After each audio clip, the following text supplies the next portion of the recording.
if it pick up. Let's see.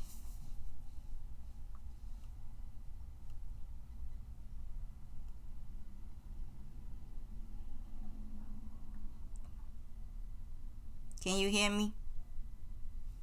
Hello?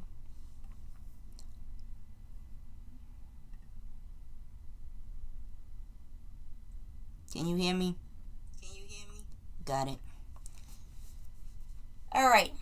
So before I start this video, just as a side note, in all fairness, before I leave y'all, you can't even see over there. Look on the screen. WW4, which amounted to WWD, which associated with this is unknown wars. So you have drones, drugs. These are wars that take place amongst the people that's unknown. And then in WW5, which came down to WWE, which I talked about the war, via electronics, but you could also include education, because these are the things that go against people. So if you go to WW6, which I didn't write on the board, but that would be what? WWF, then we would talk about food, stuff like that. So these are unknown wars that take place amongst the people, whether it's systematically, knowingly, or unknowingly, depending on who's doing what and what their intentions are. These are the things that affect the population that I forgot to talk to y'all about. And I'm not even looking at the right spot. But anyway, I'm looking at, you know how this go with me. Anyway, so I'm about to get off of here and let this video play, because I got things to do and it was fun. Deuces.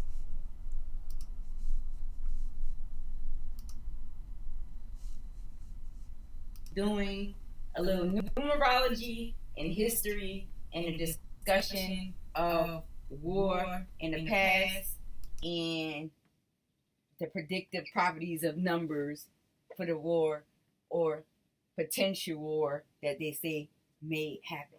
So one of my favorite stories, like I told y'all in the short, was about Admiral Richard E. Byrd. So let's talk about, for those of you who do not know who he is, he obviously was an explorer in the Army. Let's just put it that way, quick. So he was one of the first to make it to the South and the North Poles, and one of the first to find new land that no man had ever touched at this point. He's also the one who televised it and told all of America, and then died shortly after that. And then after that, the Admiral Byrd diaries popped up. He also was one of the ones who discussed being put, what they say is the center of the earth, which, if you really go in history, is named Agartha, and had this experience. So the experience was a discussion of, it's World War II. He made it through World War I and World War II. It's World War II. Y'all up here on the surface acting a fool is a disturbance. Y'all done created a darn bomb, done blew up, got a mushroom up here. We mad as hell. Y'all better get it together. It's not a good idea. That's what it was, this conversation was about, and the diaries, and some of the diaries. I don't know if all of the diaries are online. I actually read it in the actual Admiral Byrd, Richard E. Byrd diary book. But anyway, that's what that is. But go look it up. The when he televised, it's still online. I looked that up to see if it was there. It's still there. But anyway, let's go.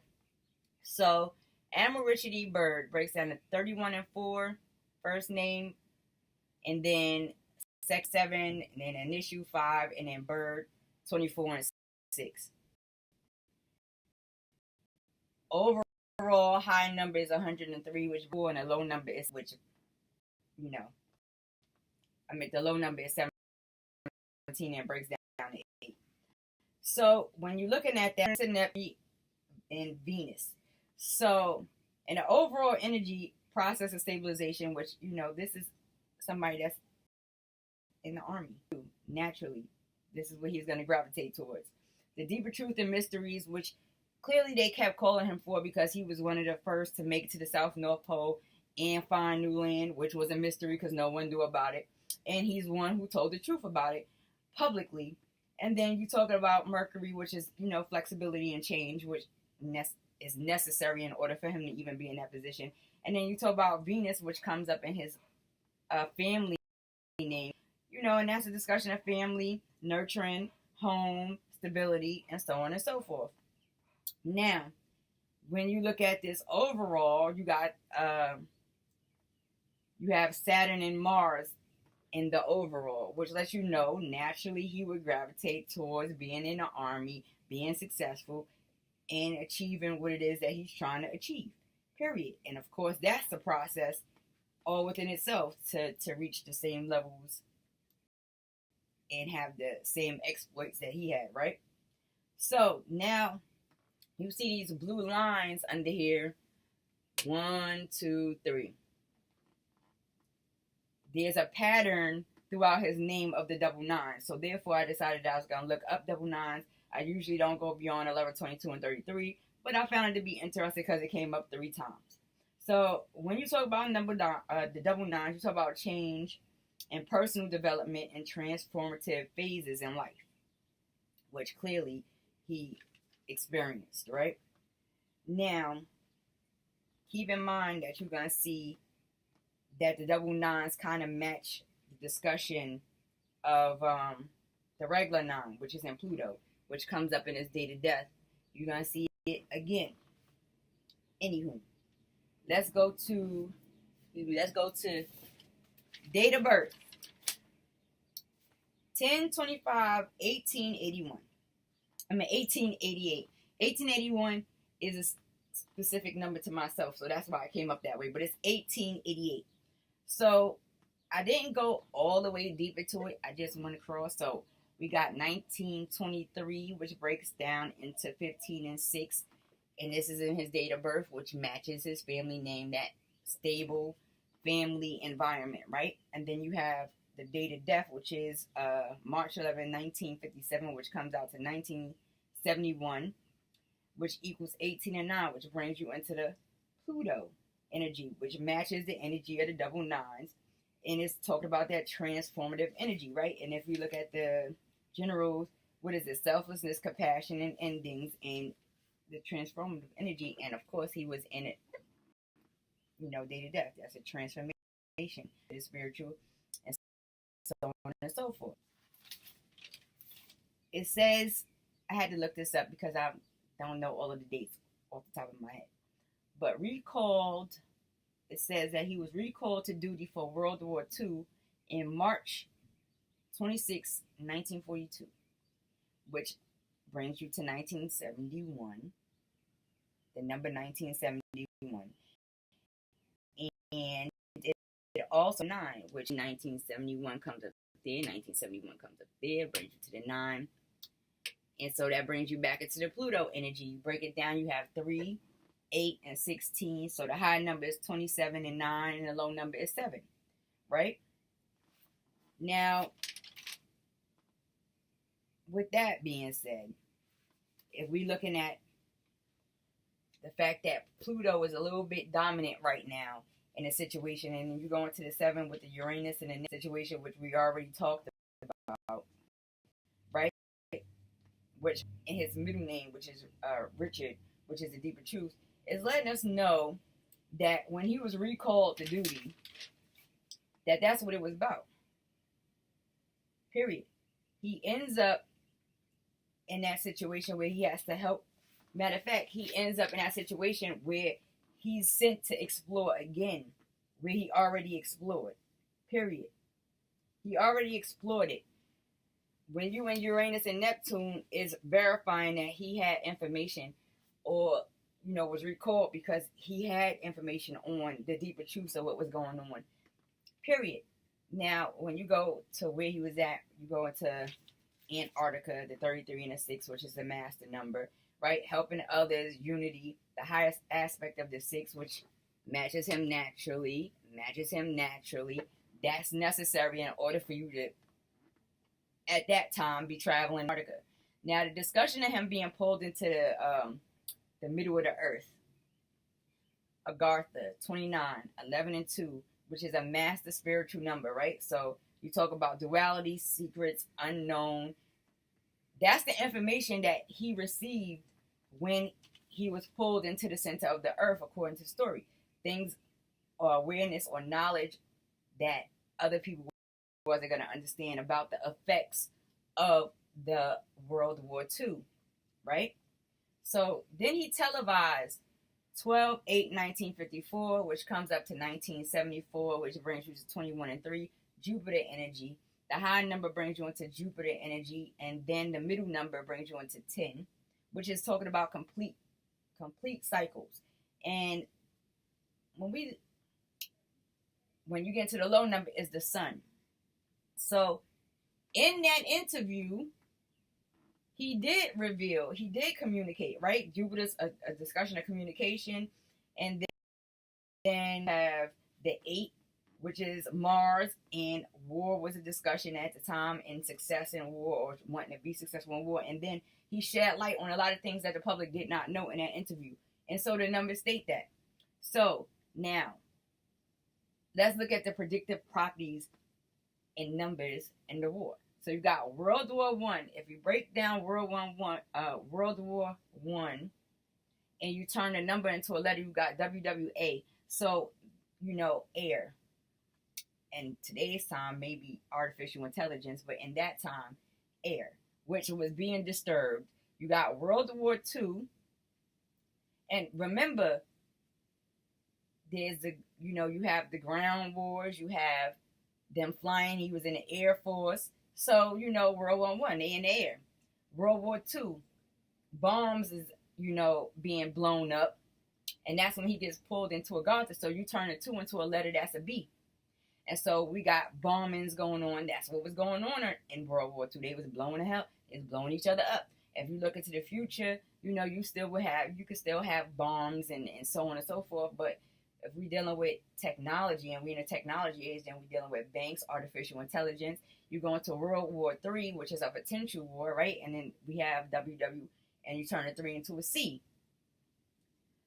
And so that brings you into chemical warfare against humanity, period, on a mass scale. But also, if you look in today's time, then you see that it would be medicine, because that is considered chemical, and it could be used as a chemical warfare.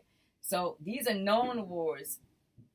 2 known wars that already took place, and one potential, World War III, one potential war.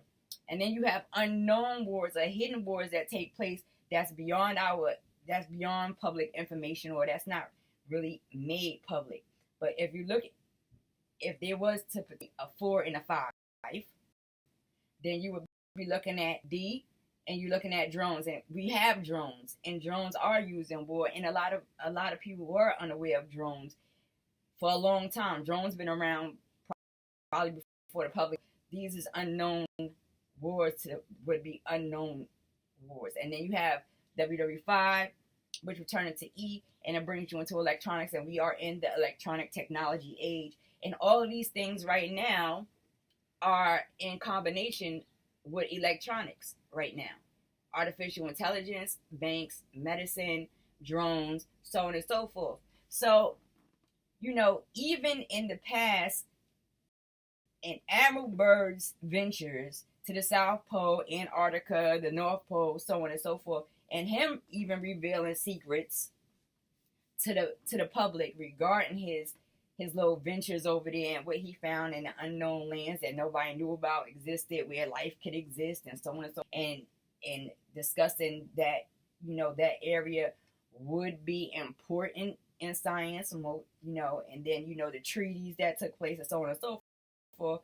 And then you look at all of these numbers, and you go into World War I, which he participated in, World War II, which he participated in, and you see that we got Pluto all over the place, and then he left in Pluto. So, that's something for people to think about. What is World War I? What is World War II? This already tells you right here, if he got pulled in to so-called the middle of the earth, or Agartha, to get a whole discussion and lecture about how we out of line on the surface for blowing up bombs, imagine what the next discussion is going to be when we get into chemicals.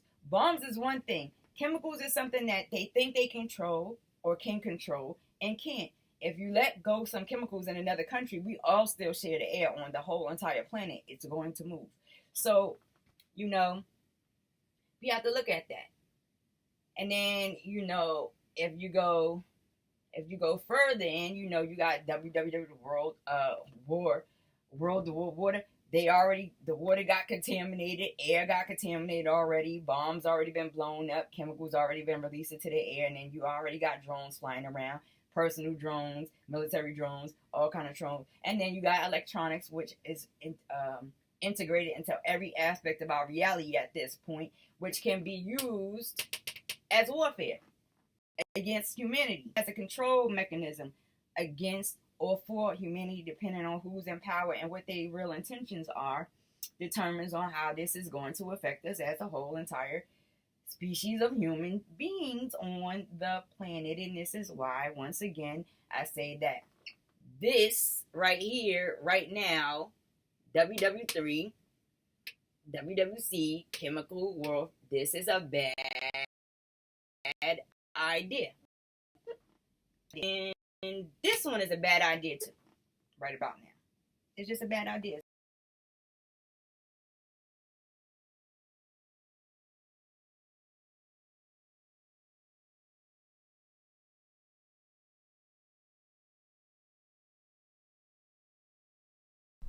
I'm pausing for a second, right? Because on the board it shows another pattern you're going to see under the green, under the name 3, 4, and 5. So if you're looking at World War 3, 4, and 5, with 4 and 5 being in the unknowns, and we talked about what? Drones, drugs, electronics, education, and then we talked about chemicals and medication. So these are the ones that in America right now we should continue to look at, I would say. 3, 4, and 5. All right, I'm leaving again so you can finish the end of the video. Deuces. Not good for nobody. Anyway, I will talk to y'all later. Now you see how, you know, somebody can explore and be a part of war and try to find, do their service. And aliens all in the numbers and still gives predictive properties and prompts one to look a little bit further into what we got going on out here. So anyway, it is me, NBT Sky. You already know. I will see y'all later. Deuces.